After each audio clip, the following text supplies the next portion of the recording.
জিলহজের 10 দিনের ফজিলত আমাদের সবাইকে মনে করিয়ে দেওয়া লাগবে, ঠিক আছে? অনলাইন অফলাইনে সবাই প্রচার করবেন। এই 10 দিন নেক আমলের জন্য একটা উৎসবের উপহার আল্লাহর পক্ষ থেকে। এই 10টা দিন যেন আমরা আল্লাহর পক্ষ থেকে এই উপহারকে কাজে লাগাই, বেশি বেশি নেক আমল করি, পরকালকে গুছিয়ে নেই। তারপর ইনশাআল্লাহ আল্লাহ পাক এরকম কিছু অকেশন সৃষ্টি করে দিয়েছে, এমন কিছু উৎসব আল্লাহ পাক সৃষ্টি করে দিয়েছেন যেখানে মানুষ আমল গুছিয়ে আবারও আল্লাহর পথে ফিরে আসতে পারে। আমার কথা কি বোঝা যাচ্ছে?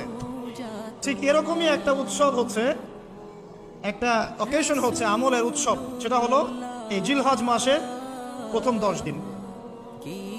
এই জিলহজ মাসের প্রথম 10 দিন সম্পর্কে আল্লাহ পাক সূরা ফজরের মধ্যে শপথ করেছেন, ওয়াল ফাজরি, ফজরের কসম, ওয়া লায়ালিন আশর, এবং এই 10 রাতের কসম। এই 10 রাত বলতে এখানে জিলহজ মাসের এই 10 দিন এবং 10 রাতকে বোঝানো হয়।